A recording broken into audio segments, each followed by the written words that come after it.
अस्सलाम वालेकुम दोस्तों, कैसे हैं? क्या हाल है आपके? उम्मीद करता हूँ आप बिल्कुल ठीक ठाक होंगे। 3 अगस्त सन 2026 है और दिन है आज पीर का सोमवार का। दोस्तों आज की वीडियो में हम बात कर रहे हैं 401 रियाल फीस के हवाले से और 201 रियाल फीस के हवाले से। वीडियो आपने शुरू कर ली है, इसको फुल देख लीजिएगा, इससे आपको भी फ़ायदा हासिल हो सकता है या फिर आपके जो दोस्त हैं, अजीज़ व क़रीब हैं, उनको भी जो फ़ायदा है वो हासिल हो सकता है। ये जो 201 और 401 ओमानी रियाल फ़ीस है रेसिडेंसी कार्ड को रीन्यू करवाने के लिए, यानी जो माज़ूनिया है उसकी फ़ीस है, इसका जो स्ट्रक्चर है वो क्या किस तरीके से है, इसी के हवाले से आज की इस वीडियो में बात कर रहे हैं। एक और चीज़ आपके साथ क्लियर करता चलूँ कि ये मेरा खुद का तजर्बा है। अभी हाल ही में अपना जो रेसिडेंसी कार्ड है वो रीन्यू करवाया है, लेकिन स्टार्टिंग में मेरी फ़ीस जो है वो 401 रियाल शो कर रही थी, लेकिन फिर उसे जो है वो 201 रियाल पर लेकर आए थे।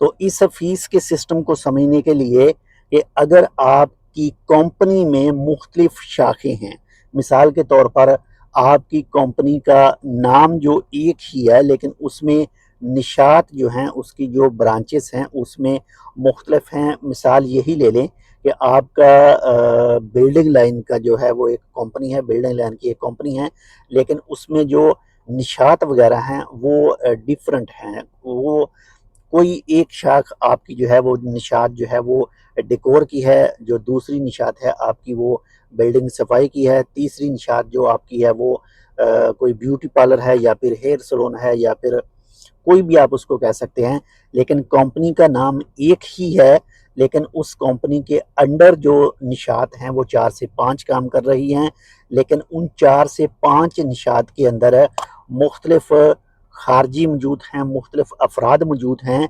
तो आपकी जो कंपनी का नाम है ये तमाम के तमाम निशात वाले अफराद उसी के अंडर गिने जाएंगे, यानी 4 निशात आपकी कंपनी में मौजूद हैं और चारों में 3-3 अफराद मौजूद हैं, तो 4 तिया 12 यानी 12 अफराद गिने जाएंगे। और ओमानी कानून के मुताबिक जो भी अमानजाइनेशन वाला जो रूल है उसको फॉलो नहीं करेगा तो उसकी फ़ीस होगी 401 रियाल, और जो फ़ीस जो पहले थी 201 रियाल है, जो भी ये रूल को फॉलो करेगा उसकी फ़ीस होगी 201 रियाल। यानी हर 3 आदमी के साथ में एक ओमानी चाहिए। 3 खारजी हैं और नंबर 4 वाला लाजमी ओमानी चाहिए।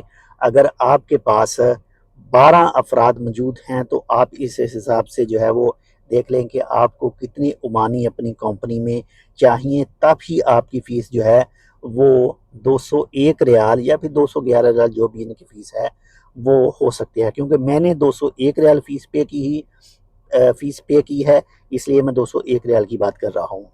बाकी कुछ दोस्त ऐसे भी हैं जो कोई लॉन्ड्री वगैरह का काम करते हैं या फिर वो किसी हलाके में काम करते हैं, लेकिन वो एक ही शख्स है, एक ही फ़र्द है, लेकिन वो यही सोचता है, यही कहता है कि मेरी फ़ीस जो है वो 421 रियाल या 401 रियाल या 402 रियाल है।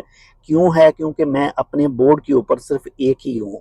क्योंकि आपके बोर्ड को जो है, आपके बोर्ड की जो मेन कंपनी है, जो मदर कंपनी है, वो उसके अंडर जो मुख्तलिफ निशात काम कर रही हैं, उसमें जितने भी आदमी होंगे वो सब के सब जो है वो गिने जाएंगे, वो सब के सब उसमें उनकी तादाद जो है वो अकाउंट की जाएगी। यानी टोटल कंपनी के अंदर जो आदमी होंगे उनको देखा जाएगा और उनके ऊपर हर 3 आदमी के ऊपर एक ओमानी होना चाहिए, तो तब ही आपकी फ़ीस जो है वो 201 रियाल हो सकती है। अगर ये सेम यानी हर 3 के बाद में एक ओमानी आपकी कंपनी में मौजूद नहीं है तो तब आपकी फ़ीस जो है वो पहले से डबल होगी। बाकी अगर फिर भी आपके ज़हन में कोई सवाल हो तो आप ये वीडियो पर कर सकते हैं, इंशाल्लाह आपको उसकी रिप्लाई जो है वो दी जाएगी। इंशाल्लाह नेक्स्ट वीडियो में आपके साथ ये आज जो मैंने अपना वीज़ा रीन्यू करवाया था, इसकी फ़ीस के बारे में भी डिटेल से आपके साथ बात करेंगे कि मेरे टोटल कितने पैसे लगे थे। बाकी मिलते हैं इंशाल्लाह आपसे दूसरी अपडेट के साथ, तब तक के लिए अल्लाह हाफ़िज़।